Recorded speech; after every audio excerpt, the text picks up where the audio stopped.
It's time for Pod of the Dead.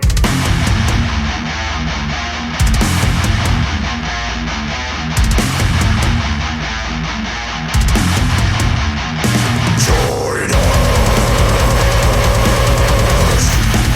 Welcome. Wait, that's not how I start this. There it is. What are we doing?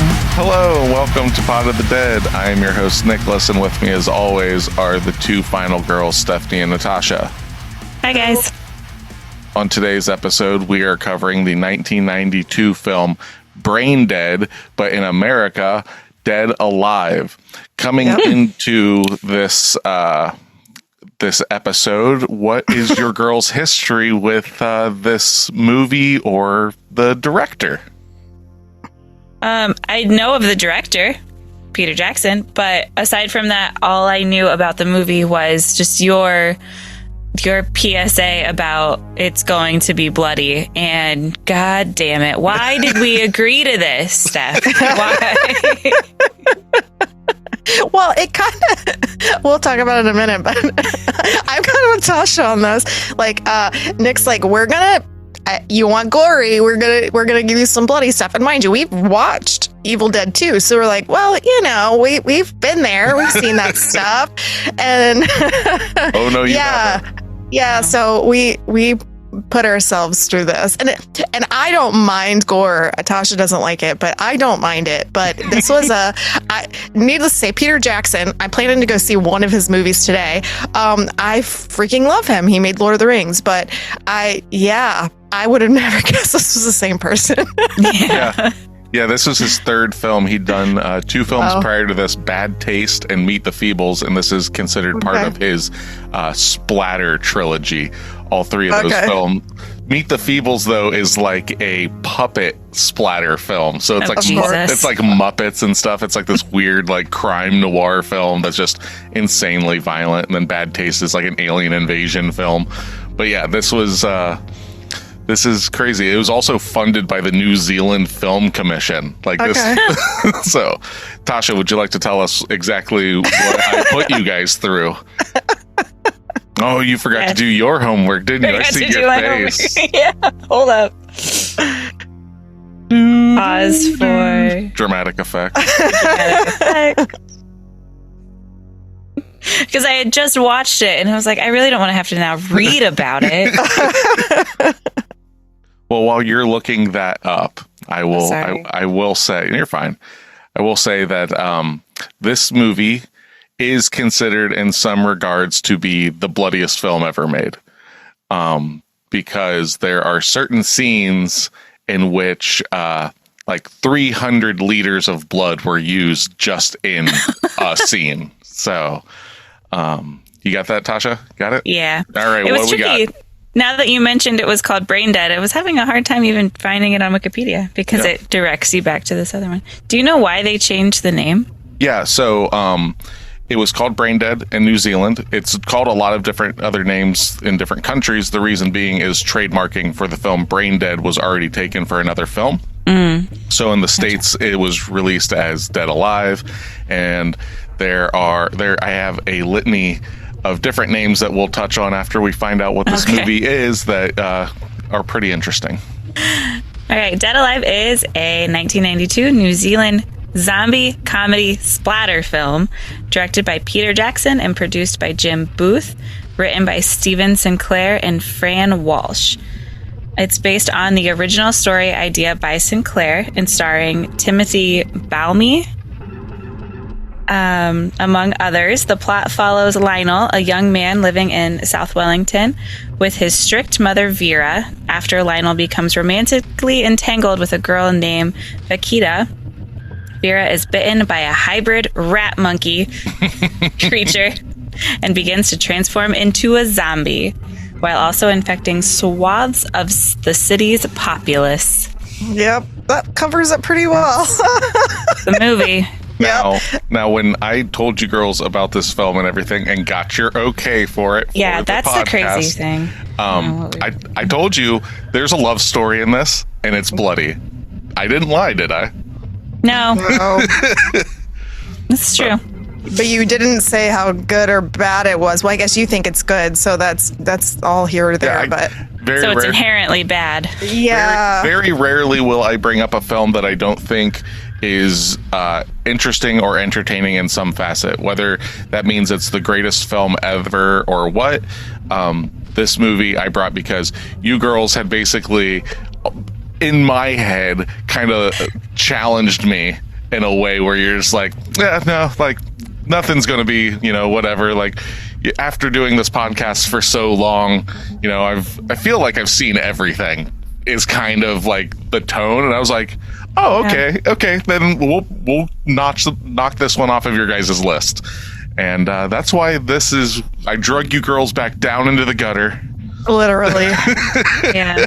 Yeah. It was like when the movie started, it like lulls you into this like sense of, I don't know, like it's really not going to be that bad. Like it's because it's so slow starting, and then it just keeps ramping up, and then it just gets worse.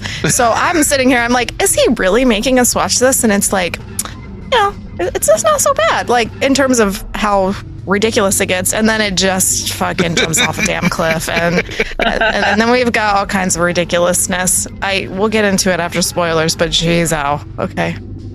Yeah, in different countries, this film is known in Brazil as Animal Hunger, and in Hungary as Corpses with an exclamation point. In Italy, it is known as Splatterers, the brain splatterers. Yeah. Poland, it's known as brain necrosis. That's a cool name. And Spain has the best title. It's called Your Mother Has Eaten My Dog. It's good. So that's hilarious. I love that.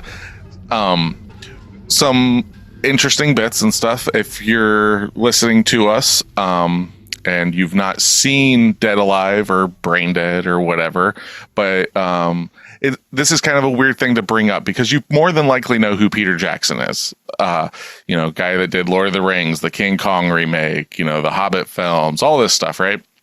What is really neat, though, is in the opening scenes of this movie, this isn't giving anything away, but this is just a kind of neat little tidbit. So, like, when they are in the Skull Island, which is where King Kong is from. Yep. Because Peter Jackson's a huge King Kong fan.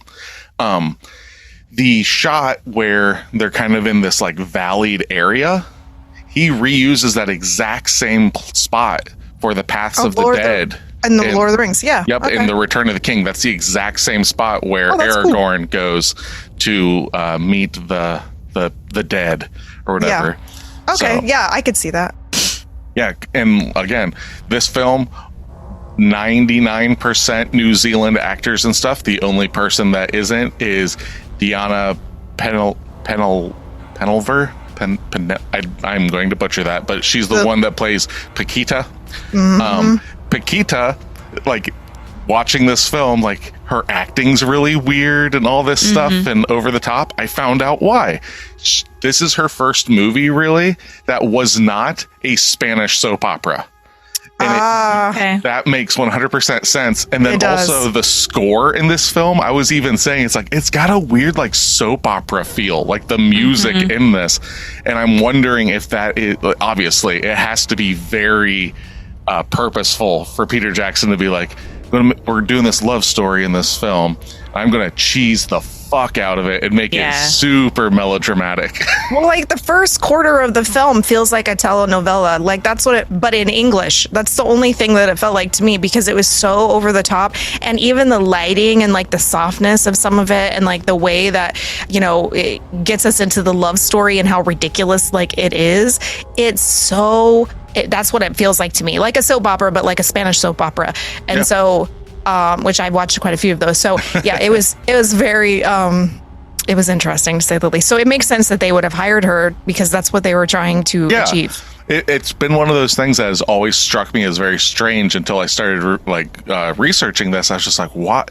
Not like, oh, why her? Why not someone else? But it's such a such an interesting, like, casting. It's like very like there's something about this that is, for lack of a better term, lost in translation. Like the Kiwi sensibility, the New Zealand, like what they find to be funny or whatever, was kind of lost on me in that sense until I was like researching. I was like, oh, that all fucking makes sense, that they're trying to, like, it's literally like on one side of the table, you've got the young and the restless, or as the world turns and stuff. And then the other is literally just the bloodiest shit that you've probably ever seen.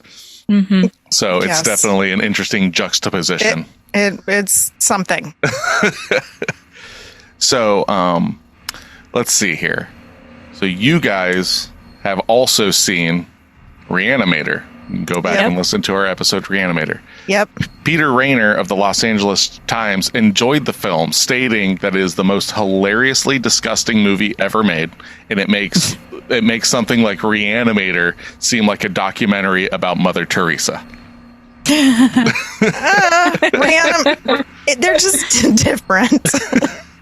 Reanimator is definitely tame in comparison to this. Yeah, but which is shocking. A sentence I thought I would never say. But the difference is you get lots of titties and penises and all the nudity and stuff in Reanimator. Yeah. You don't get that at all in this, which is a huge difference because that is like literally a decent portion of Reanimator. Hell yeah. And I even said it right, so there you go. Yeah, thank you. Thank you for putting respect on that name.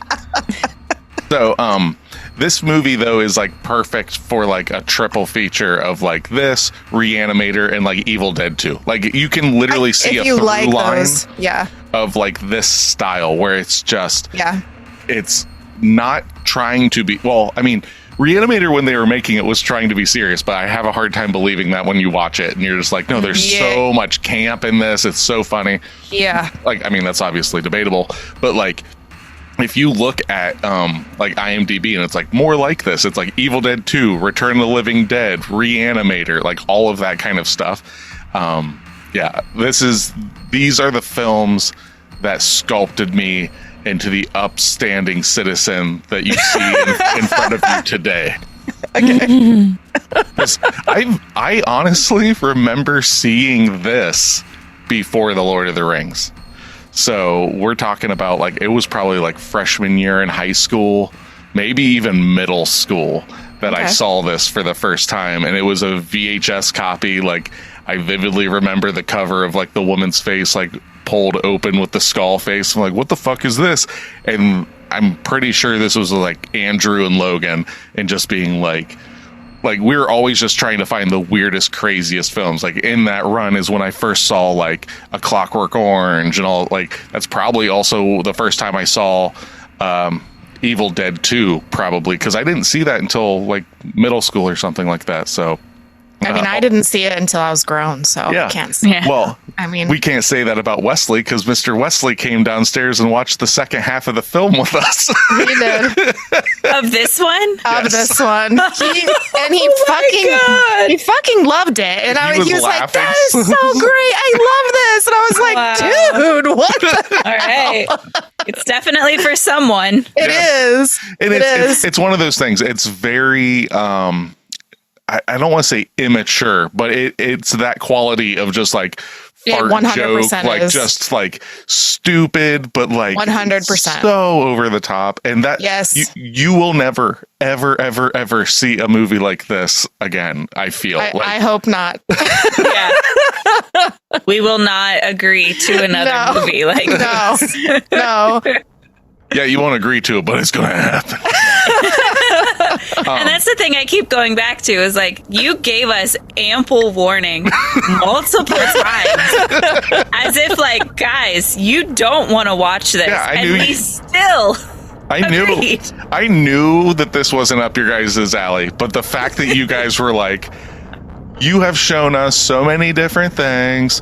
There can't be anything else that blah, blah, blah. And I was like, fucking bet. Like, here we go. Like, we're going to throw you right off the deep end. We're going to go as bloody as we can. Now, this is the thing.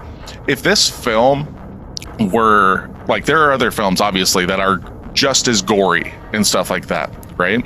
The thing, though, is this film is a lot easier to watch because it's not serious or anything like that. It's not at all.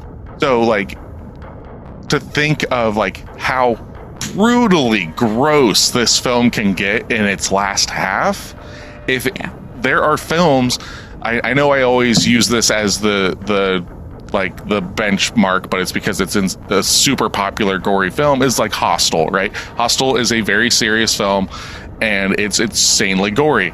Because it's serious, that gore hits harder and is a lot more grueling, where this is so like there's so much levity in it that like it's gross, but it's not even close to real. Like it's so over the top. So much. There's not. You have to keep adding that over and over and over again, because no. Oh yeah. Well, I'm going to give a few more things before we get into spoiler territory. Okay.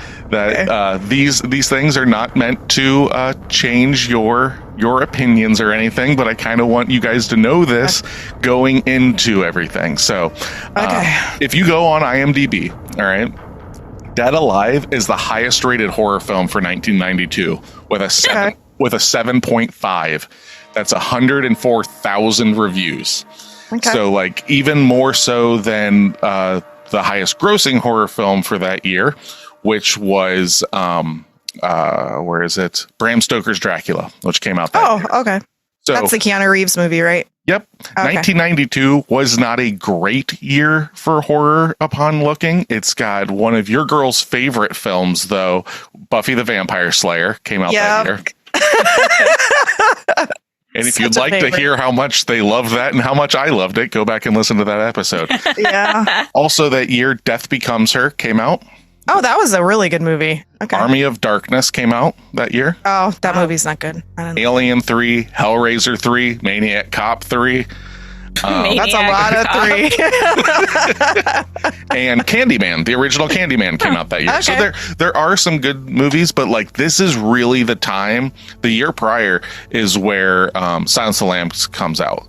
So this is the time where that's how horror is going to go. And it's like, oh, horror gets like, it starts getting recognition. And it's like, it's because it's really tamed back and it's more about the drama of it than the horror, which to each their own. I mean, our A24 month that just happened is kind of like a mixture of those two. It's the drama bit is like the driving force, but then like when it wants to be horror, it's very extreme in that sense.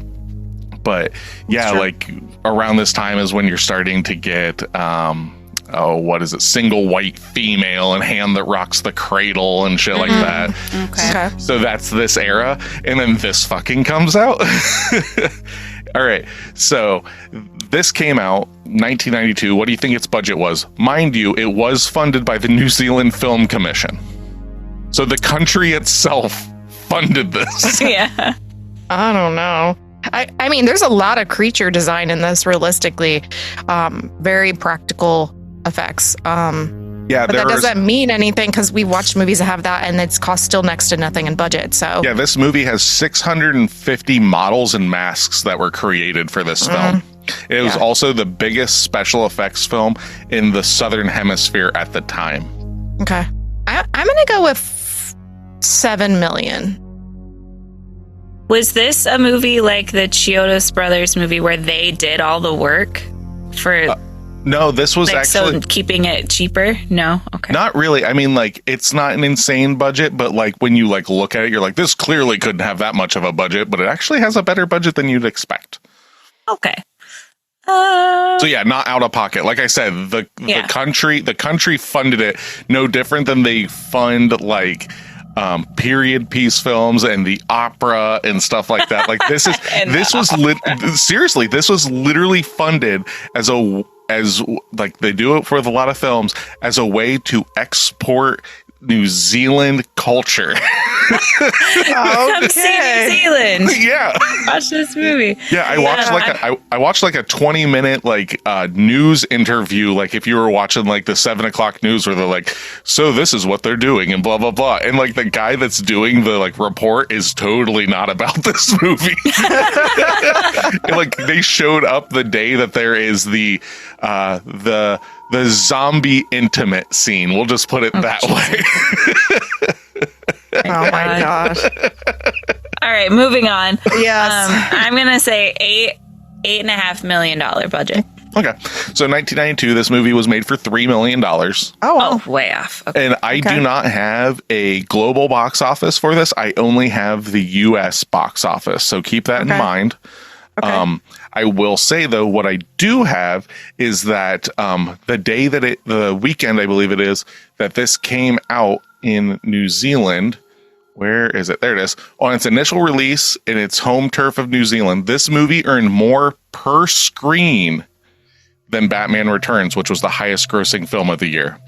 Wow. So for every screen it was on, it made more money per screen than Batman did. Okay. Granted, Batman made way more money and was on way more screens. Yeah. Okay. But yeah, so for the U.S. budget. Yeah, it's U.S. box office. Box office, yeah. I'm gonna go with 1 million. Oh, I was thinking much higher. Top grossing. You said it was top grossing horror movie of that year? No. Oh. No. No.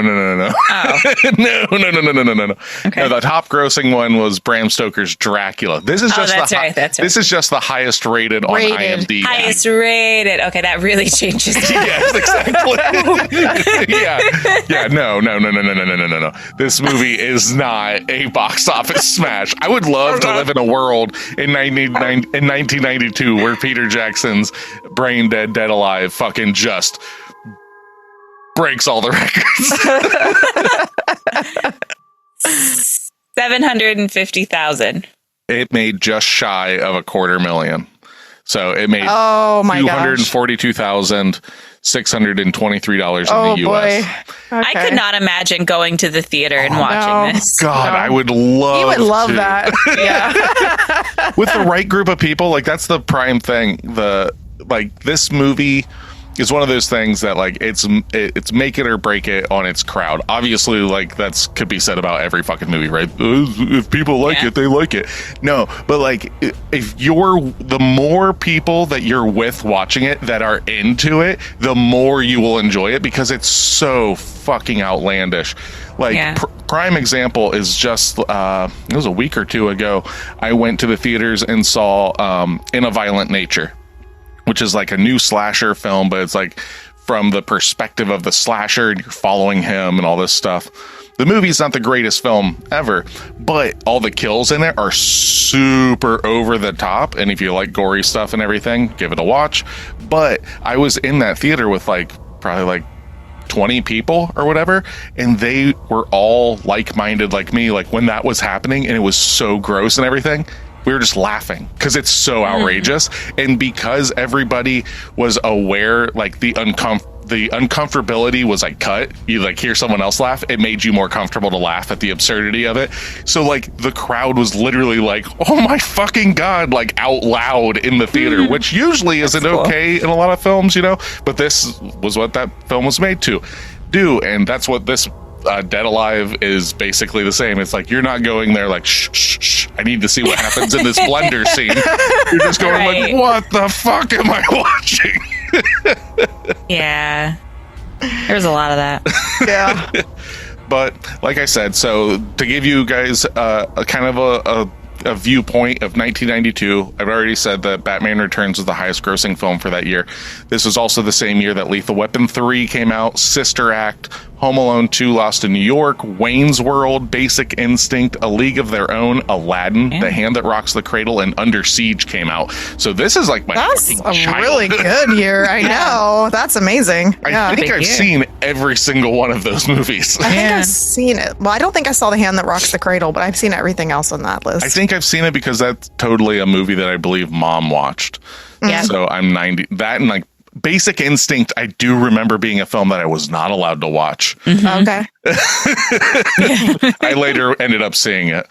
But yeah, like I remember that. Like that was a big thing like back then, was like it was like these like quote unquote horror, thriller, whatever you want to call it, that were like amplified in like sexual tension at that time. Like very, very risque kind of stuff. Lots of what's the words that I want to use? Like mistresses and home wrecker kind of vibes and all that kind of stuff was like basically like that's what people wanted to see with a lot of those kind of movies, I guess. Okay. So, one last thing before we get into it. Bob Macron was the lead special effects artist. He previously worked on Mad Max 2, The Road Warrior, and Beyond Thunderdome, which were both New Zealand films. Okay. George Miller, the man who has directed, and he wrote most of, but directed all of the Mad Max films, is also a New Zealand native. Bob Macron, though, later went on to work on the first one. You guys would be like, of course he worked on a film called Body Melt. Yeah. He was also Sounds about right. Also one of the lead special effects makeup artists for The Matrix. Oh, cool. Oh, And Queen of the Damned. Yay! I love that movie. So Queen of the Damned, Dead Alive, same movie. Not even close. wow. So, if you are new to the podcast, Pod of the Dead is a horror film club. We are here to give out homework every week. Sometimes they are films that you desperately did not want to watch. And sometimes they are films that maybe you have seen before. So the whole point of this is, if you have not seen the movie, I suggest you go watch it. Like I said, it is a notoriously hard film to find. Peter Jackson is supposed to be doing a 4K restoration of his Splatter trilogy, which I am feverishly waiting for. That being said, it's, unless you're looking to spend $150 for a Blu-ray or like $50 to $70 for a DVD copy, you can get a DVD on Amazon for $27. Okay, I guess it's dropped a little bit. Yes, $27.99. You can buy it directly from Amazon. It's obviously not going to be the best quality. That's what I was bringing up. I looked it up just to make sure see if it was available for anybody. And yeah, you can buy it, and it's unrated, and it'll be sent to you via Amazon. That's what you want, is the unrated version. And then the Blu-ray called Braindead is on there. Their version of it is available for $29 on Amazon. As far as I remember, that is not an American region A, though. It's region A, B, and C import. Okay, there you go. And it's a Blu-ray, and but it is the Braindead title. Yeah. So like I said, and it says imports from Spain. So I don't know all the ins and outs of that, but it is available on Amazon as well. And I'm over here just kind of looking over my shoulders. Or if need be, and you don't have the money, and it's not streaming anywhere, you can always go the old YouTube route like Tasha did, which they have a super clean 1080 HD cut on there. So I wish we would have had. I feel like I was doing it that way. The one that we watched was I own a DVD copy of it, which is like almost a direct film transfer. So like there's even the cigarette marks in the corner where you can see like the film is getting ready to, you need to change it and stuff. So it's like an old DVD copy that I've got. But yeah, so how this works is we give out homework at the end of the episode. That'll be the next movie that we cover on the next episode. If you have not seen Braindead, Dead Alive, and you don't want spoilers, go check it out. Come back and listen to us. If you don't give a shit about spoilers, stick around, because we are going to get into all the gloop and all the splatter and all the wetness that is Peter Jackson's Dead Alive. If you'd like to be part of our horror film club, make sure to follow us at Instagram, Threads, and Facebook at Pod of the Dead. All of our episodes can be found at podofthedeadorelse.com or wherever you stream music and podcasts. If you have movie recommendations or questions for us, email us at podofthedead666@gmail.com. Don't forget to leave us a 5-star review. Or else. Yep. With that being said, I hate all of those words. With that being said, Tasha, would you like to give me your handwritten 10 out of 10 review? No. Straight up, no. Okay, here we go. Okay. This film is truly the finest hour of young, aggressive, full speed ahead Peter Jackson. God damn right. Yeah. Check your squeamishness at the door and get ready for proof that splatter can be played for laughs. Yes. Not all laughs are splatter-based. The opening scene shows a zookeeper waving a permit to a tribe of hostile natives about to kill him, shouting, "Permit! Permit!" From there, the film descends into an inspired, amused lunacy of splatstick. Look for the cameo of young, thin Peter Jackson as a mortician's assistant. Also look for the minor hilarious characters, the Nazi vet, the idiot football player, and the most famous of all, Father Magruder. He's one of the film's best one-liner. Yes. Timothy Balmy is excellent as a neebishly mama's boy who ends up taking on the whole undead world by himself with a couple of mechanical aids. He out-ashes Ash. Like any good zombie film, the end features waves of zombies, but many with unique and twisted personalities of their own. The best is, of course, Zombie Baby. It is shocking yet hilarious to see what Zombie Baby endures and yet survives. Perhaps to live on in the long-awaited sequel. That would be amazing. 10 stars. 10 stars. 5 out of 5 for blood splats thrown up against the wall during the last half hour. Yeah. Yep. 100%. There you go. I actually covered the movie pretty well. They did a good overview. The zombie baby is one of Wesley's favorite things in this movie. When we get into like the actual stuff, we'll talk about what his favorite thing is. But the zombie baby he fucking loved, especially like the scene in the park, is one of his favorite scenes. So stupid. Anyway, okay. Okay. 1 out of 10. I don't agree with this. Here we go. Yeah. This is co-written by the Final Girls. Yeah. I have been a fan of zombie flicks since a very long time. Okay. And I keep that's how it's written. And I keep searching for zombie movies over the net. So I stumbled across Braindead, saw a rating of 7+ and was willing to watch it. I also never thought that zombie flicks can be bad. I always thought that somehow the movie would be at least a time pass. I was wrong. This was the worst zombie flick ever. Worse than Shaun of the Dead. Half-wit story, half-wit acting, and fully mental gore scenes. I mean, who wrote this crap? Okay, a few scenes were really funny, but why would anyone have zombies at his home and feed them dinner? And how did his mother become so big at the end? I mean, I just want to go back in the past and undo this. These huge nipples from the last scene still haunt me. That's ridiculous, but kind of true. For true zombie flick fans, please skip this. And for those who voted anything more than a 4, please first get an idea of what a zombie movie should be. You can try Dawn of the Dead or Night of the Living Dead. And for even more beginners, just watch Michael Jackson's Thriller videos. Hold the fucking door. What the fuck? One last word of advice. Don't watch this movie. Yeah, some things should be buried, like all the corpses of these movies. Oh, all the copies of this movie. So apparently we're not even allowed to have copies of this movie. Sorry. I almost forgot the most memorable moment from this movie.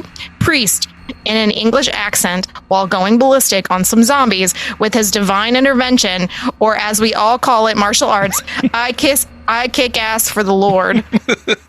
That was a great line. Yep, that was the end of so their review. So this person does not like Shaun of the Dead either. So what this leads me to believe is that they like zombie films, but not horror comedies.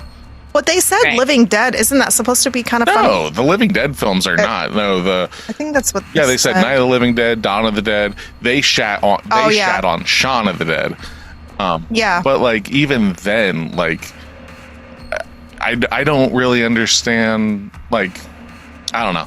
If people's taste is weird. Like it's really strange that like somebody's like I really like zombie films, and then they will give this a 1.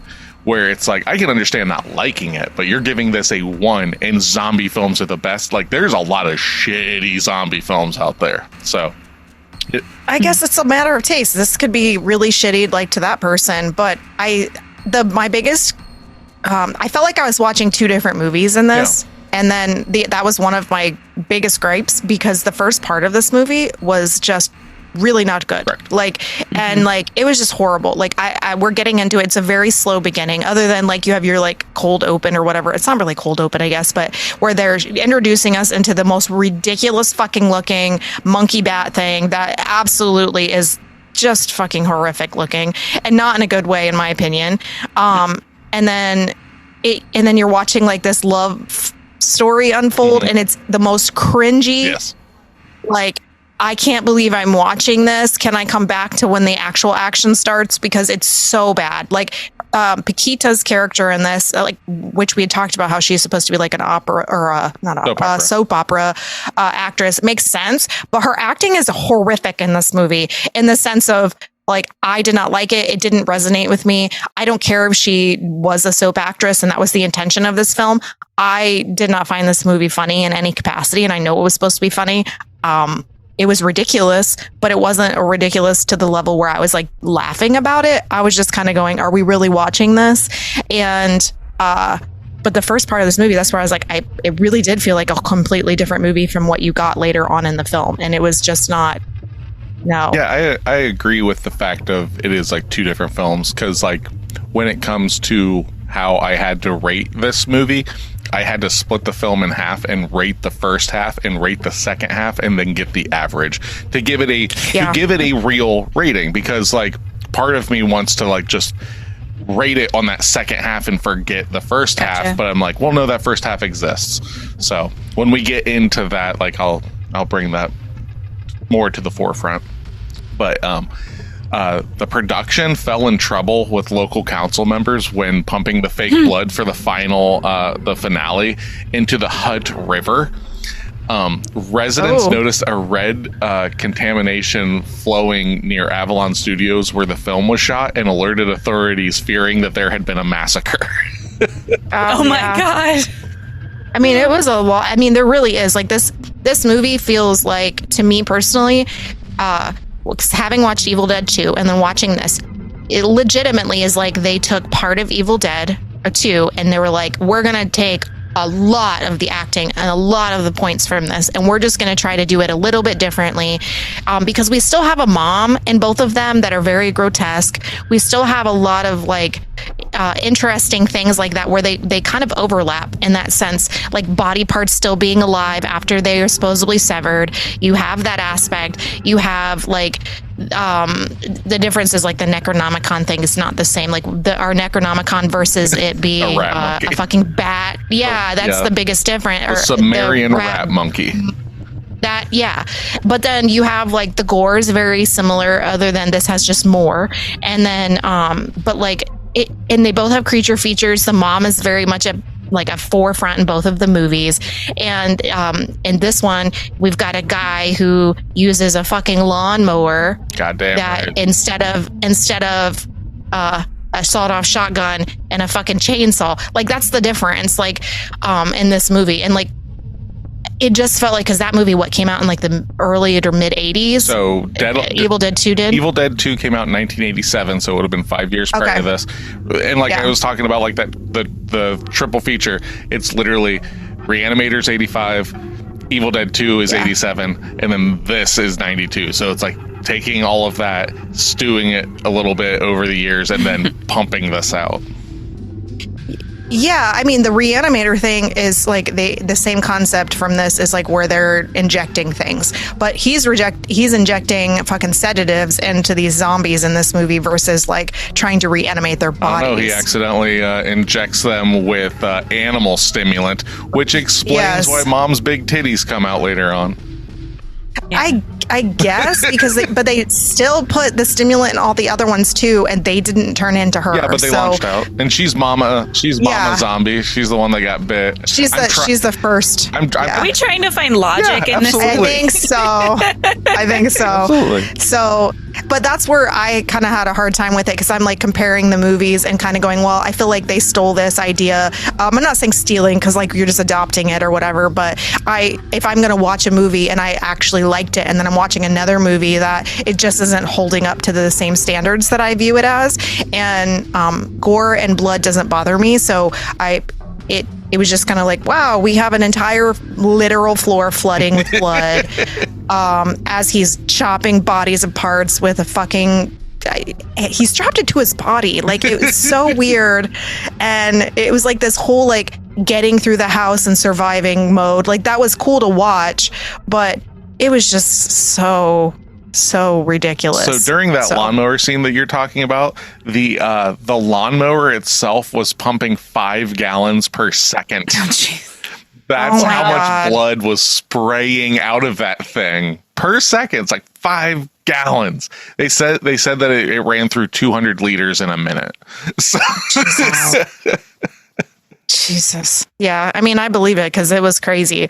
Yes. That part of the scene was, it was interesting. Yeah. So like when you're talking about like comparing or whatever, what this feels like to me is it's not so much like you were very like you didn't want to say stealing or anything like that. Yeah. I don't think that's necessarily stealing, but it's, this definitely, you can see where Peter Jackson had to have loved those films in the past, and was like, I want to do what they did, and it's very much in that splatter kind of way where it's like, I don't want to make what they made. I want to make it grosser. I want to make it more over the top. I want to make it more ridiculous. And this is like literally the ceiling. It is hit the ceiling essentially, because like. And I'm only using these same 3 because, but it's like Reanimator, like you've got like the end scene with like the intestines and all that stuff, which you get again in this. And Evil Dead 2, you've got like severed bits like being alive and all sorts of craziness and like just the hordes and like blood literally bursting through windows and shit like that. And you can see Peter Jackson seeing that and being like, I like those things. How can I make it messier? Well, Ash has a chainsaw. What else is a bladed instrument? A fucking mower. Yeah, that would be rad. And it is so insane. Like, and it's used in so many different ways too. Just the mower, we'll say, he's got it strapped to his body, literally walking through them. You're watching their arms get chopped off and stuff. And then it gets to the point where the punk guy that is like attacking him gets thrown onto it while it's upside down, and it just mows him down into it as you're watching the blood go everywhere. And it's just it's just beautiful. We have that in like a blender scene that does similar things, and like it was really crazy. And then it's just a lot of a film, like realistically, because like I said, like the juicer thing where the guys. That's what I meant. Yes, that is shit coming out of his literally mouth. Is the grossest. Head hole. Yeah, where he's getting ran through the the clothes dryer thing. Where he ran clothes through. Yeah, that is the grossest scene to me because it's just like mashed up hot dog coming out. But you also got the gnome as the head for that zombie going around and everything, right? I love gnomes, but that was dumb. There are a lot of really like it or not, right?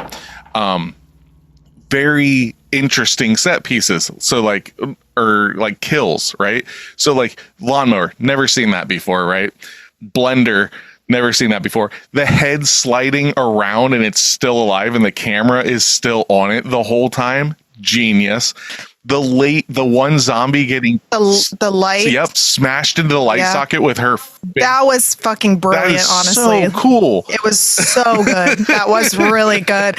Like the creature design in this, in the sense of like how much they had to do, like thought process wise, to like, well, we're going to end person this way. We're going to do this to this person. Like that's a lot of like moving parts in order to film it and to make it successful. And I do think that those pieces are successful. I actually don't feel like the scene with the blades with the mower was very successful for me, other than the fact it was just gratuitous. Like I like the woman, very successful. The baby I could do without. I didn't find that funny or entertaining in any capacity. The only thing about the baby that drives me nuts is the laugh, like the that's annoying. Everything else about it though I find fucking hilarious. Like Wes and I were laughing like with the dude just beating the shit out of this zombie baby. It's so absurd. And yeah, I'm there for it. Can we but let's step back to like, because we're talking about like the end scenes, and when we don't need to talk necessarily about the beginning because it's so fucking dry and boring, with so many cringy pieces. It's ridiculous. Right. And the mom is just so overbearing and annoying, in my opinion. But then when you get further into the movie, after she's been bitten and she starts doing all this, she literally does eat this girl's fucking dog. That's the reason why it's named after it. She's like, but you ate my dog. And then she starts pulling the fur out of her throat and it's just coming in this long string. And Tasha's probably over here like, I can't watch this shit. Literally looks like she's holding back vomit. There were so many scenes. Like I would see the initial like gross and then just look away. Like I don't need to see more of this. I get to hear it and that's bad enough. Yeah. So I would say, honestly, I watched watched eyes on screen 50% of this movie because you don't need to see everything. Oh, yes, you do. Did you You guys are talking about like, oh, that was such a cool kill and this was so awesomely done. I'm like, cool, but I'm fine not seeing it. Like, yeah.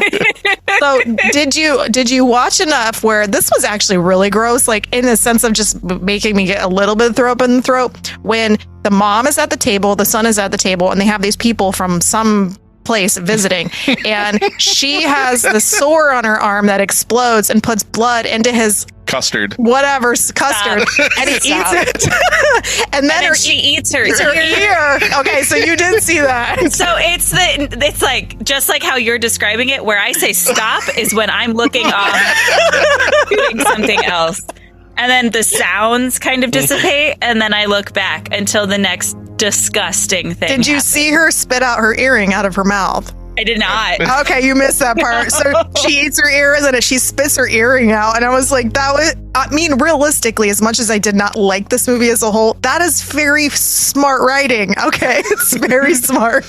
And then later on, when all the zombies are eating, and like one of them can't get it through his mouth, so it's like feeding it. Oh yeah, through the hole in the throat. That was so good. Wesley literally noted that as one of his favorite scenes when he's like, he's like feeding the lady, her head's flopped back and feeding it down her throat. Yeah. Well, the thing about like this slop. It is.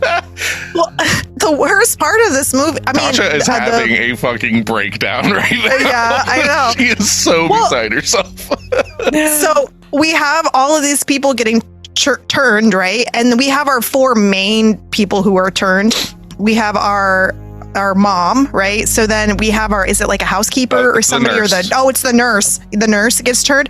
Hers is so good. Her head is barely attached to her skull or to her body, and it just keeps flipping back, and you get to see the inside of her throat, and I'm like, or her neck, and I'm like, that is so good. Like the design of all of that is from like a perspective of just really enjoying creature creations.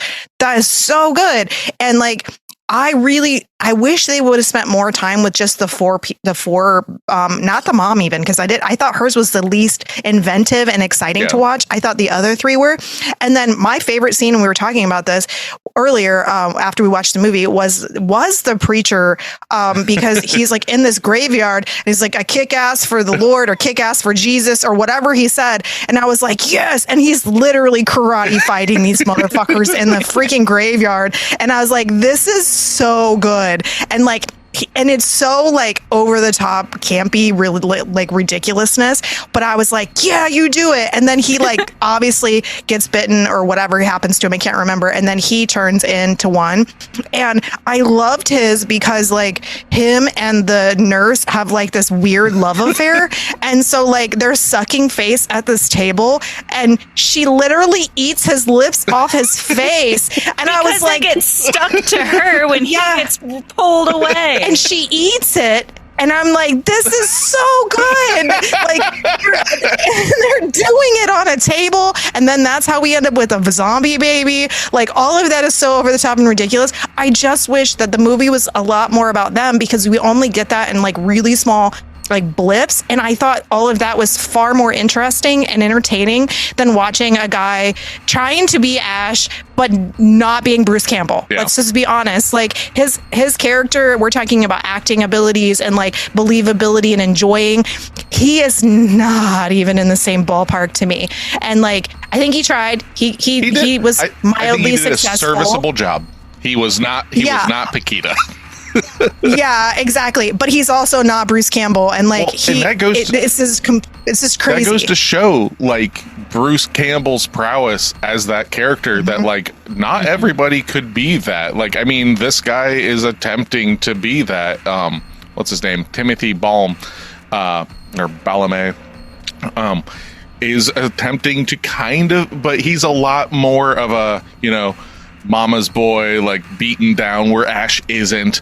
I think the comparison for Ash and Lionel is literally just chainsaw and lawnmower and like dealing with zombies. Because like if you're gonna have that pantheon of people, then you would put Shaun from Shaun of the Dead in that as well, and just like your unexpected hero male protagonist fighting against the zombie horde and stuff. Yeah. And in that, like Lionel is definitely not in my top 3 of those, but the scenes that he's dealing with and like just the outlandishness of having to deal with this stuff, I do love. So Tasha, at what point in watching this film did you go, I don't want to finish this? But you still did, correct? What I did. I finished it. Where was the point that you were just like, can I fucking not?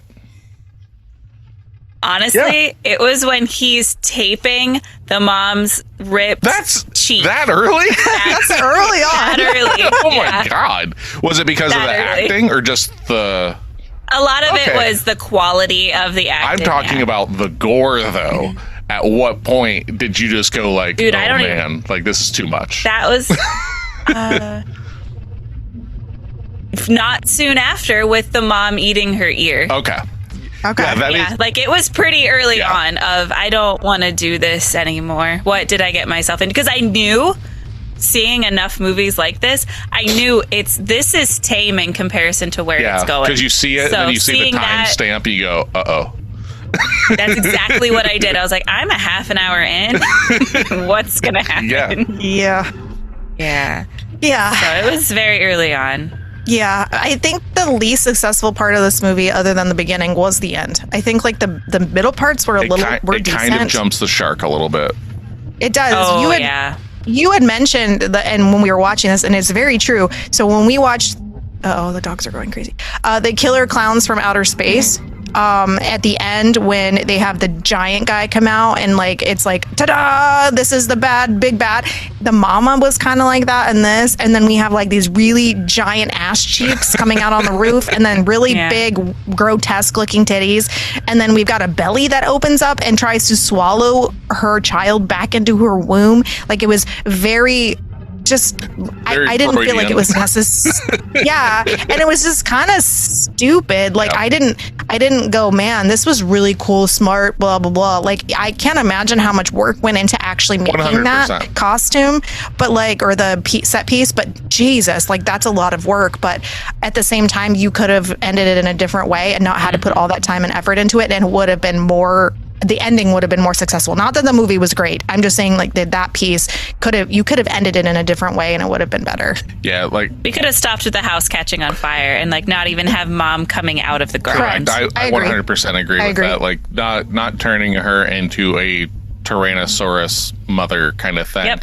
Like as cool as it looks, like it does, it like it's crazy and like the face like slides off and everything. It's like, oh, that's cool.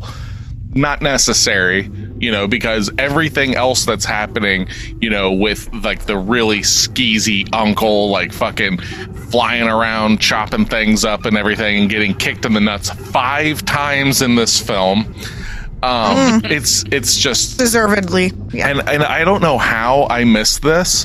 I've seen this film multiple times and I don't know how I didn't realize that this movie is set in 1957, which like when Vera is buried, you see it on her tombstone. And I was like, oh, that makes a lot of sense with like how everyone's dressed and everything. Like it just kind of slipped by. And I guess I was just like, well, maybe early 90s New Zealand was really big into like swing music and stuff because there was that swing revival that happened in the 90s. So like all the horned rimmed glasses and stuff like that, I was just kind of like, oh, okay. And then to see that the pompadour haircuts and all that stuff. I just thought it was like, you know, like culture shock in a sense, right?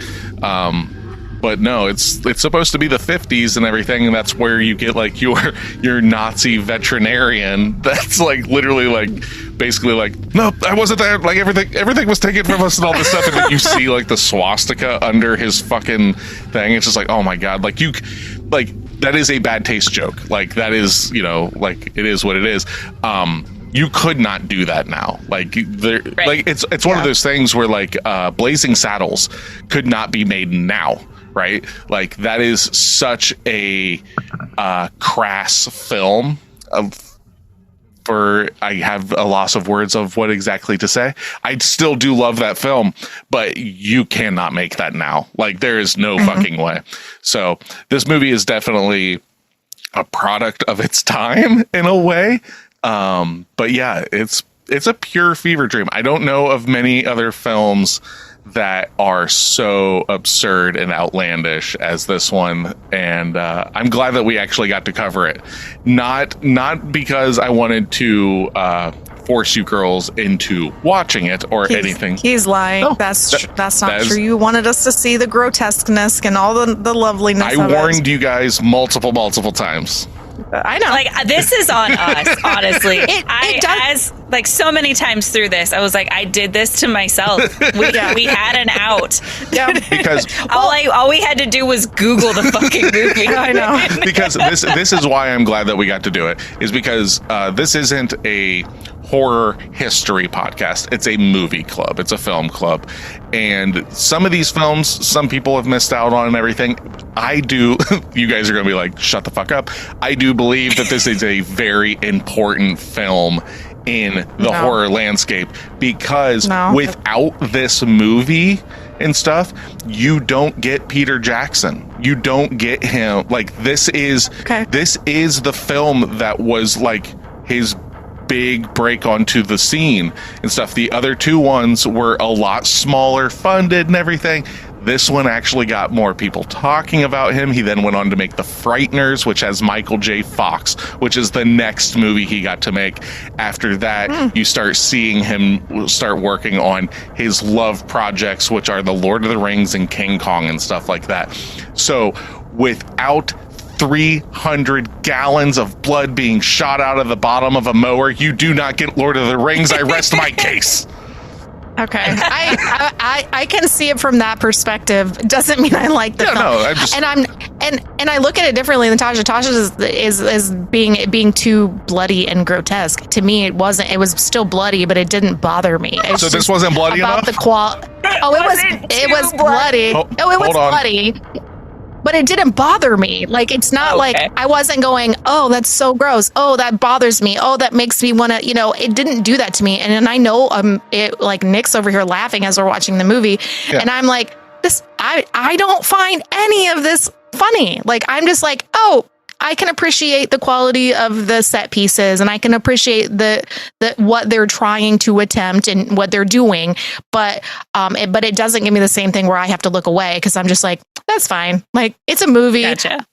Throw more blood on there. It's not going to change anything for me. So I think that's the difference in, like, as I know you have a hard time watching like the graphicness of it, and that just doesn't really affect me, I guess. Steph, you said that this movie wasn't bloody enough. So for our next date night, we're going to be watching the German splatter film by Olaf Ittenbach, The Burning Moon, which is horrific. It is so disgusting. And of course I own it. But I'm not going to make you watch that. It's really fucked up. That's good. But if anybody watched this and wants to see a super gory flick that is low budget, but is also like not for laughs, check out Olaf Ittenbach's The Burning Moon. It's kind of like an anthology. It's two films like in a film. Okay. But it's horrific. Yeah. So, I want to ask this, and I know that Tasha was watching most of the film while staring at her wall. But what would you say is? I don't want to say favorite. This goes to both of you girls. What do you think was the most original, like in your head, like set piece, splatter scene, whatever, like that you saw that you were just like, I have never in a million years, like, what sticks out? I have one. Go ahead. Do you want me to go first, Tasha? Okay. So in terms of like creativity wise, that was just a little over the top that I found actually very entertaining. And one of the better scenes in the movie was the bathroom scene where he goes upstairs and there's this guy that's chasing him down, and our main character, and he like traps because half of his body's gone. And so he like climbs in the tub, tries to hurt him or whatever. I can't remember the exact layout of how it works, but he as he's trying to get him in the bathroom, all of his intestines and his body parts fall out onto the floor, and then he traps him underneath the toilet seat in the toilet bowl because he's only half of a body. I thought that was extremely unique and extremely successful in the sense of what they were trying to create. And then it gets a little more outlandish as like his body parts then turn into its own character. Yes. And I actually thought that was really kind of cute. That was Wesley's favorite character, was the body, too. The organs with like the organs weird face, crawling up. It's kind of farting and stuff. Yeah. Oh, it was so ridiculous, but it was really successful in the sense it was like its own entity. And I liked that because it was just something you don't see every day. Kind of like the hand in Evil Dead 2 when it's like you like the hand because it's got its own personality. Yeah. It's very much the same way in this case for me. And I just found it really kind of endearing in a weird, fucked up way. And so that was the neat part of it. And then it gets a little too outlandish, and like it's like holding onto its leg, trying to draw him back into the ceiling at one point, and like all this stupid shit. But at the same time, I liked that it was a unique character. So organs, who would have thought? Is that the same guy who has just the bones of his legs exposed where his top half is still his top half, but then his legs are just bones? That's a different person. I thought that if we have to go with creativity and uniqueness, that one sticks out the most. Where the guy's getting pulled through the windows and the zombies literally pull the meat off of his legs. Yeah, that was disgusting. But I remember him like still having, instead of it just being like half a body, he still has like his leg bones attached. Yeah. Nice. My favorite scene it's definitely not crazy, but I liked when all of at the very beginning where all of the zombies are sitting around eating dinner, like that first time where you see just like the normalcy of dinner. that was the one time that I chuckled. Nice. Yeah. So you girls want to get... What about you, Oh, Nick? me? Let's see here. God, there's so many. Realistically, I think one of my favorite scenes in the movie is what I kind of mentioned earlier, where the head is sliding around and like the camera is like literally attached to it. So it's looking around. Like, I don't know how they did that. It's insane. Like, I don't know how they managed to make him. I'd have to watch some sort of special features thing, because the other stuff, like, I can wrap my head, like even like the blender scenes, like, okay, well, he's actually under it, and his head's gonna blend, and his head's gonna go down. But I don't really know how they had this person's face sliding around, and it looks great. Like, it looks. But it's also missing like half its mandible, right? No, so it's missing the bottom half. So it's literally just its lips, like top lips, and then the rest of its head. Like his nose up, and it's just like, how the fuck did they do that? Like, that is the scene that like sticks out to me. Not only the camera angle and how it's shot, because it is very Sam Raimi-esque, like Evil Dead, like how it's just like whoop, whoop, like how it's shooting around and everything. But then like how it's done, I'm like, what the fuck? So I'm gonna actually have to look that up. But that's probably like the standout scene for me. There's obviously like the lawnmower scenes, multiple. There's all sorts of shit when he's in the bathtub and the punk guy, like the top half is getting him. This is the grossest one to me. You said it's your favorite. He's slamming the body and the organs are falling out of him. That part's pretty fucking gross. Like, that's the scene that's like, ugh, like stomach churning, because it's the plopping of the organs. But yeah. I love that scene. So good. I don't remember that scene. I feel like at that part I was just so inundated with just burnt out. What the fuck exactly. And that's like by the end with the mother, I was just like, Jesus Christ, now what? Yeah. There's more. Like, I thought this movie was going to end 15 minutes ago. Like, what else could you do? Yeah. I know. And then stuff catches on fire, and then that zombie gets like the gas explosion, and then mom is just like, this is so much. Yes. All right, you girls want to get into our reviews? Yep. All right. Let's do it. Sure. I'm going to have you girls go first. So Tasha, Tasha, let's hear it. Yep. All right. I'm just going to make it short and sweet. 2 points for creativity. Okay. And that's my rating. Oh my God. Okay. 2? Well, I think I never plan on watching this again. I'm trying to remember. You gave Buffy a 1, right? Okay, Yes. we're good then. I was just making sure that you rated this higher than Buffy. That's all. That's a win. It's a fucking win, everybody. The crowd goes wild. Man, I watched more of Buffy than I did of this movie. Yeah, sorry. And it wasn't like I was out doing stuff. Like, I couldn't physically bring myself to continue to endure the scenes. Yeah, it is gross. Yep. All right, Steph, what you got? Okay. Well, when we first started this movie, I was like, this movie's a 100%. And it was because of how horrible the beginning of this movie is. I'm sorry. The beginning of this movie is terrible. If you nix and you want to watch the second half of the movie's so much better. And you get past all of that just horrible acting. And I mean, it gets much better in the acting department, but like it past all of the romancy shit and him hiding behind a fucking car and like all this ridiculousness, like stuff that just was unnecessary, or watching all these train cars go by like 5 different times trying to set the scene of the town that they live in, which we do not give a flying fuck about. Okay, it's not why we're watching the movie. No, exactly. Watching the movie for good I acting. wonder though, like real quick, not to cut you off, but like you're talking about like showing the town and all that. I wonder if any of that was like in like if like the New Zealand like what is it called? The New Zealand Film Commission. If they were like, gotta kind of, really. And he's like, well, we'll just front load it. Yeah. I mean, it makes sense that's what they did. And that's basically what the film is. It's like and then we have this weird grandma, and like, she's like, you're going to fall in love, and then you're going to have this thing. It's going to keep it, like all this stuff. That's how we find out who she's going to end up with, and it's destined, and they're going to be together forever. And like, it's this weird, like, soap opera feel. And so I hated all of that. Like, there's no, like, if I could have gave this movie a 0 in the beginning, I would give it a 0. It's terrible. And it's just absolutely horrible. And then once you get into the scenes a little bit further after mom gets turned, and because she's the least entertaining one out of all of the zombies, after we get a little bit further into that, and we get, our preacher turned, and we have like our rock guy or whatever, Punk guy. The guy and the punk guy, that's okay, yeah, him, and the nurse and all those things, that's when stuff starts getting entertaining. But you're like 30-40 minutes into the movie by this time, and it's just like dragging on. So I would say the first half of the movie is a 0.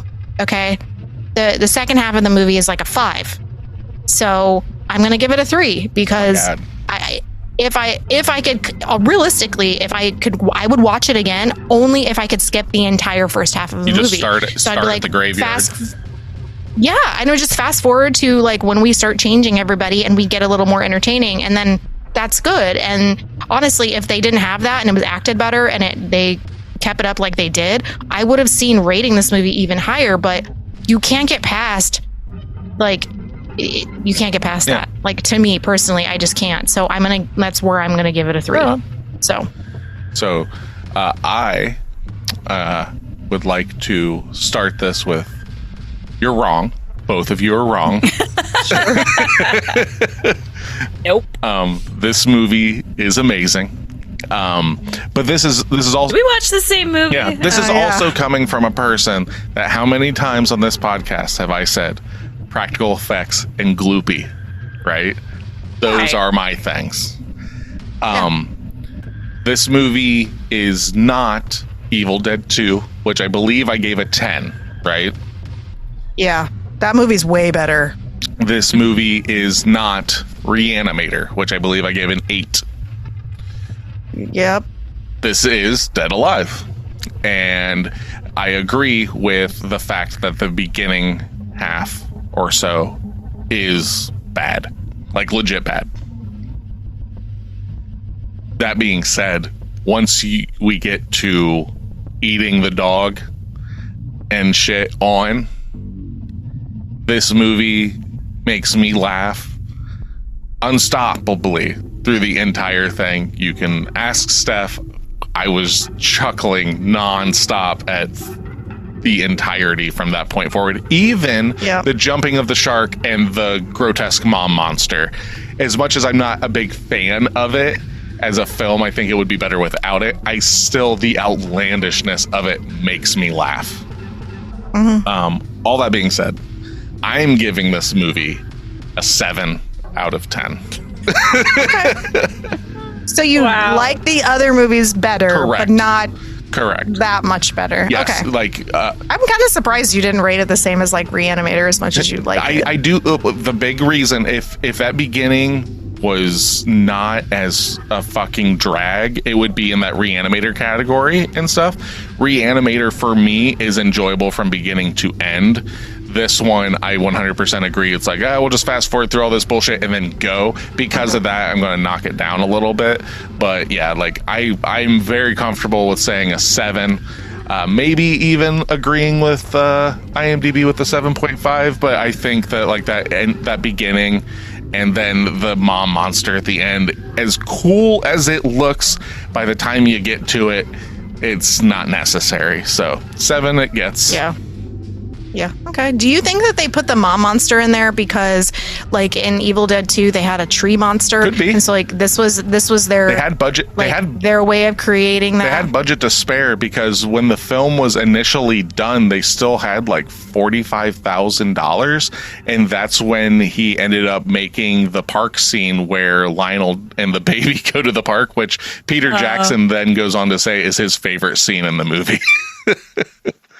So Wesley and Peter Jackson have the same taste in this movie. Yeah, that's true. He really did like this movie, so it gives us a 33%. Okay, yay! So you're more than likely not gonna like this movie. No, but it's not in the Hall of Shame. This movie does have its crowd. Yeah, I can see that. Like, you have to like a specific kind of movie. This is not the movie that I would say. You like horror films? Well, you gotta watch Dead Alive. I would never do that, right? But if somebody was, if somebody was like, I love Evil Dead, and, or Reanimator, they more than likely have seen Dead Alive. But that's where I'd be like, oh, you like that gloopy practical effects, campiness?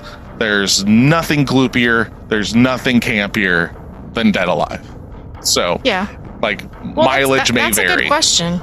So that's a good question. So if we were talking to somebody and they were not very versed in horror movies, what would be the 3 movies that you would be like, hey, I think you should see these movies because it would give you a good taste of horror movies as a whole, and it might actually be something you would also enjoy. Like if we're talking like, are we taking like from the 80s on, or are we just trying to keep it like any movie that you think that people, because it's really nowadays would be like, so if you had, we'll set the scene up to age group. So say or 21-year-old. Yeah. So somebody in their early 20s comes and says, hey, I don't have a lot of, experience in horror movies. What would you suggest I watch? Evil Dead 2. What would you suggest? Evil Dead 2 would definitely be on that list. I would also probably put, I'm trying to keep my like legitimate like my bias out of it, because like part of me wants to go like, oh, The Thing, and like that. No, I wouldn't do that. But I would say Evil Dead 2 definitely would be up there. I would say Scream would be one that you'd have to check out, and then something a little more recent. Let me think here. What's more recent that, I mean, realistically, and it's not even like a top contender for me, like it's not even in my top like probably 50 fucking horror films, 100 horror films, whatever. I would say like The Conjuring or something to that degree that it's like it's more recent. It does what it does well. That's just not my style. But like, if I had to say 3 films to be like, this is horror over the times, I'd give you Evil Dead 2 as the 80s, I'd give you Scream as the 90s, and I would give you The Conjuring as the 2000s. And it's like, there you go. And then if they want something like, well, I just want something really new, I would tell them to go listen to the podcast. We've covered quite a bit of them. Yeah, exactly. It's true. All right, Tasha, what do you got? What would you suggest to people to watch? I was kind of in the same. I wouldn't say your first choice, but definitely Scream. I think that's a really good slasher. This is where it gets tricky, though. Like, I think The Strangers could be in there too with Scream. So that's why we double one featured of those two. Yeah, they definitely fill that. And then I was thinking like the new Candyman. Okay. Has a different feel, but it's still kind of like a quintessential horror movie.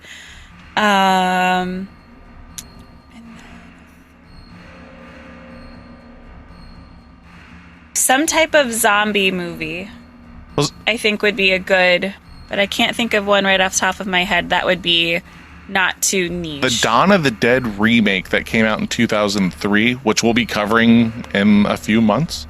It's directed by Zack Snyder and stuff, is a really good one to put in there if you're looking for a zombie film and stuff. And it's not shitting on the original. That's not what I'm saying. But it's a 70s film. It's a 70s zombie film. And I do like it, right?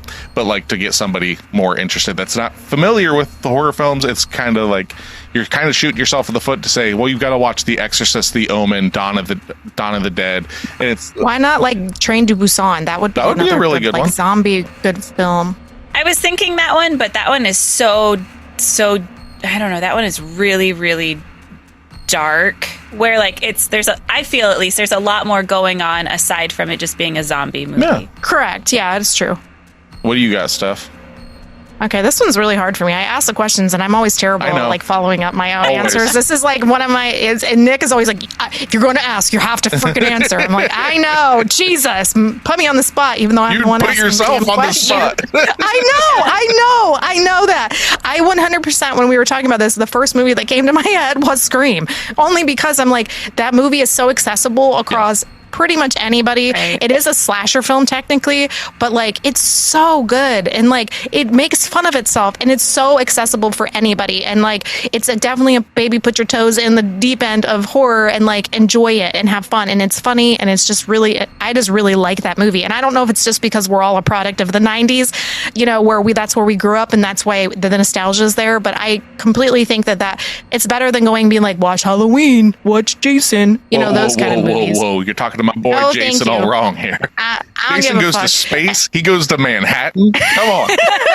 He's a well-traveled man. So does Vin Diesel in the Fast and the Furious movies. Hey, stop it. I know.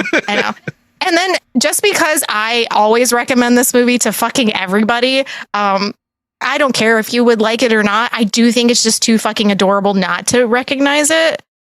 Can you guess what I'm going to say? I have no idea. Little Monsters? No. Trick or Treat. Oh. I think Trick or Treat is a perfect movie for people to watch.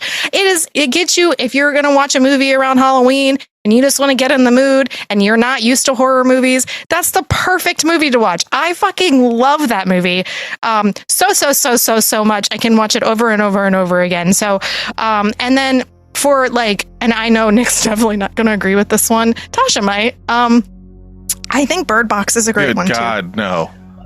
Jesus Christ. It's a great movie. I don't think it's a great entry-level horror. Is it too dark? Because it's it's too depressing. That's never the thing. Too depressing. That's never the thing to me when you guys are like, oh, it's just too dark. It's like, well, it's horror. It's supposed to be dark and all this stuff. Yeah. I just think you would show something like, this is a perfect representation of horror. And they'd go like, all horror films suck then. No. And then another one I thought about, because it's so like low key horror, would be like The Menu, because like if you are kind of, it's I think you have to have the mindset of it being more cerebral, though. So you have to like understand that. But I do think if you're used to watching movies that are like in that realm and then you want that horror aspect to it, it would be really good. But I definitely think Scream and Trick or Treat are definitely my top two. But the third one's really hard because I do think Bird Box is a great one. I know of one that I do think like up there. What? I thought of a third You too. would probably put Cabin in the Woods. That's good if you want a horror comedy. Yeah, I do. I think that one's really funny, and it's definitely. I did, and it's really funny, and that's weird because Trick or Treat and Scream and that they're all funny in their own ways. So yeah, maybe that one I did really like, but I've only seen that once. But I did really like it. For people who are like really into horror, obviously you literally recommend every single A24 horror film we've watched, probably, because they are all so good for the most part. I would say if you really like horror, like horror films and you haven't seen The Void, you got to watch The Void. Yeah, that was really good too. I like the creature features in that a lot. My third is definitely, I've realized, the Amityville Horror with Ryan Reynolds. Okay. Oh, okay. Right on. I haven't seen that in forever. It was really good when I saw it a bajillion years ago. I do agree about The Conjuring too, because I do think that it's a good entry level like possession film. But and I really liked it, so I thought it was entertaining. I measure a lot of that like kind of stuff off of Wesley. Like Wes is like my ride or die horror guy, and I'm always like, so what do you like? What are you liking and stuff? And films like Insidious, he fucking loves the Insidious movies. He liked The Conjuring. Yeah, he liked Talk to Me. Like that one like creeped the fuck out of him, but he was like, this was really good. So he's actually the reason I went and saw it in theaters. So like he's always bringing shit to the table. But yeah, that's true. We'd love to hear. Steph, have you? Oh, sorry. Go ahead. Steph, have you rated anything a 10 yet? No. No. I don't really like. It's hard for me. I don't even rate books very often. A 5-star, like, is only out of 5. I rarely even do that. So I don't even know if I've given anything a 9. I don't think so. But you could give Dead Alive a 10. It would be okay. We would not hold it against you. No, the reason I asked was I want to go back and see what your highest rated movie is, because mine, I have a 10 for Midsummer. Nick has a 10 for Evil Dead.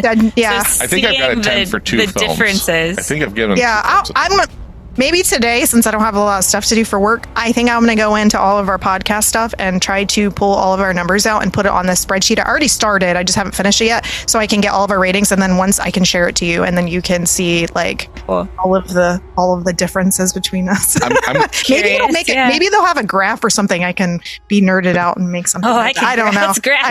I know. I'm going to let the listeners in on a little like behind the scenes thing here, because I'm going to I've talked to Steph about this, but I haven't got to talk to you about this, Tasha.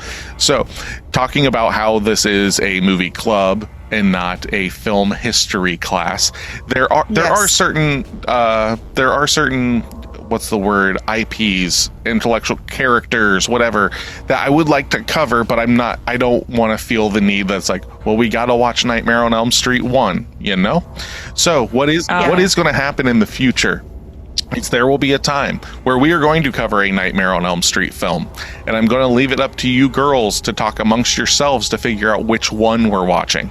You just go through, read the synopsis, whatever, of all of them, you bring it to the table, and that's how we'll cover those, because I don't want to have to cover everything. Like, I don't want to have to cover 4 films to get to a 5th film that's the good film or whatever. Yeah. So kind of that stuff, like your Texas Chainsaw Massacres, your Friday the 13th, all that kind of stuff, right? There's so many. Like Amityville Horror is a prime example. It's like, do you cover the first one, the original one that came out in the 70s, just so you could no, I'm not going to do that. I'm going to leave that kind of up to you girls. Like, what is the more interesting version to you? Like, what's the more palatable version, so you can be like, oh, you know, like, prime example, Amityville, they had the original one, they did a few others throughout the years and stuff, and then the Ryan Reynolds one came out in the early 2000s. Yeah. You know what? We're going to watch that one. Why? Because that's what we're doing. So I wanted to kind of bring that up, leaving it up to you guys out there in the world. If you do want us to watch a very specific one, make sure to email us at podofthedead666@gmail.com. Any sort of films that you want us to watch, the only criteria is that you yourself have watched this film. Whether you love it or hate it, the only criteria is that you had to have watched it to send it to us, because If we have to sit through so much garbage, Tasha right now had to do this. I thought you were saying I'm making you sit through garbage. No. You actually had really good suggestions, yes. so no. Yeah, like so far you guys have done pretty well. There's only been a couple films that like I wanted to pull my hair out at, but like that's going to happen. Like you're not gonna like that's the thing that's great about horror is like there's something for everyone for the most part. Like you're going to like something. I don't believe the whole thing of I don't like horror films because that's such a blanketed statement. Prime example is Maya used to be like that. And then she started figuring out some things and being like, you know what? I actually like this kind of horror or I like that kind of horror. And it's like, there you go. So. Yeah. Since we're talking about like horror movies being really gloopy and gross, I was hoping this movie would fit into it. I don't know if it really will because I just looked it up and it's not classified as horror, but, is Starship Troopers. That movie is so gloopy and gross. It is gloopy. It's not a horror film. It's a sci-fi like satire. It's a sci-fi. Yeah, it's a sci-fi movie, but it is a horror movie, like in the sense of like adjacent because it's aliens and all that stuff. But it always kind of like freaked me out because it like sucks brains out and stuff. So, but that movie is really graphic in that sense. I really like that movie. It's so cheap. That's one of Caleb's favorite films is Starship Troopers. Yeah, it's ridiculous. But have you seen that, Tasha? No. Okay. I was like, I wondered if she'd seen it. It has Neil Patrick Harris in it. It's got a lot of like really big actors in it. But it's so fucking over the top. But yeah, it is science fiction. But it is, I still kind of look at it as horror or horror adjacent because of what I would compare it to Aliens, which is like the action movie, but with Alien, that's similar. The only difference is like Starship Troopers is definitely like over the top, like pro-military kind of stuff, but it's as a satire. It's making fun of that and everything. But it is. It's so funny and so fucking disgusting. It's so good. Well, real quick, before we give out homework, try and make it short and sweet. We are running pretty long on time today. It's okay. We're having fun. I know. I'm not yucking anybody's yum. You girls have anything that you want to champion? I have a small thing. Okay. All of the finals are happening right now. So Wyatt's super into hockey. So the Stanley Cup is starting. Who's his team? Yesterday, the Edmonton Oilers. Okay. I'm a Sharks fan over here. I kept telling him, I was like, dude, do you realize that there's a team that's a shark? And he goes, yeah, it's cool. Like, okay, fine, whatever. Thought you'd totally be into that. But no, he's an Oilers fan, and they're in the Stanley Cup. Cool. We have the French Open. The finals were this morning. I was watching that before I sat down French Open as in tennis? Yeah, as in tennis. Okay. So the finals were this morning. And then we have the NBA finals are in their second game tonight. So, dang, there was a lot. Go Celtics. Okay. Okay. I don't know if I have anything like necessarily this week. Sorry, no tentacles, but I know. I am going to kind of reiterate something. It is horror-esque. It definitely is. It just came back out with season 2. I haven't started season 2 yet, but I fucking love season 1. So Interview with the Vampire. I might have already talked about this before, but it's a TV show that they came out with based on Anne Rice's books. And it's after the original Interview with the Vampire. So it's like taking place, like they come back to the guy that's interviewing them, like they do in the movie or in the books. I don't know about it in the books because I haven't read them. But anyway, I'm assuming it's the guy older in life, and basically he says that Louis lied. They've lied. The characters have lied, and so they are reiterating the actual history of what happened. And this show is exceptionally made. It is so entertaining, and if you've read the books or you've watched the stuff, you know that there's like a queer undertone to a lot of it, or in your face in certain cases. So like go into it understanding that you're going to have a lot of that. That movie, the acting is superb. It's just such a well-made show, and I absolutely love it. And I can't wait to start watching the new episodes. So Interview with the Vampire is mine for this week. Mine is my friend Ben Van Wielden. I always pronounce his name incorrectly. Ben, you can always correct me. Sorry, bud. But his solo project, Venomous Echoes, put an album out a couple months ago. It's called Split Formations and Infinite Mania. And if you like stuff that's like Leviathan and Portal and stuff, it's very like blackened death metal, all sorts of like weirdness in there and stuff. Super, super rad. This is a solo project. He does, as far as I'm aware, it's a solo project. I believe it's all him and everything. So I'd been talking to him online. Like, I grew up like playing in bands, like with his bands and stuff like that. And we've always kept in touch and stuff like that. And he sent me like an interview the other day that he was a part of and stuff. And I was like, oh, fuck yeah, I forgot to check that out. So I was checking that out the other day, and it was just like, holy shit, there's my thing to champion.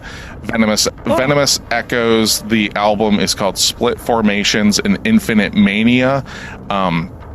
I would suggest checking out the song The Millions of Eyes Transformed. That is like my favorite song on the album. It's super rad.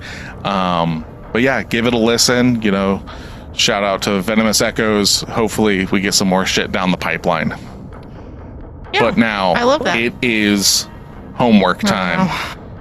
The moment we've all been waiting for. Dead Alive 2, The Electric Boogaloo. Fuck you. For next week, we are going to be covering the Nicolas Cage film, Mandy. Oh, okay. All right. So, if you are not familiar with this film, it is, I know, streaming on Shudder and stuff. It might be streaming elsewhere. But I don't know. Nicolas Cage's movies are very hit or miss, so this will be interesting to see. I can't think of a film that is a bigger fever dream than this one. Right. Outside of like some David Lynch stuff. But like this movie is a pure fever dream. So. Okay. Yeah, so that's what we're going to be watching. You got Tasha. All right. It's rentable on most streaming services. It doesn't look like it's free. Yeah. If anything, you can get a 7-day free trial on Shudder and get it that way. It probably would also be running on AMC Plus because they tend to run the same films. Like AMC, I believe, owns Shudder now or something along those lines. But yep, we're going to be watching Mandy. For Pod of the Dead, I am Nicholas. I'm Stephanie. I'm Natasha. Come back and listen to us. Or else.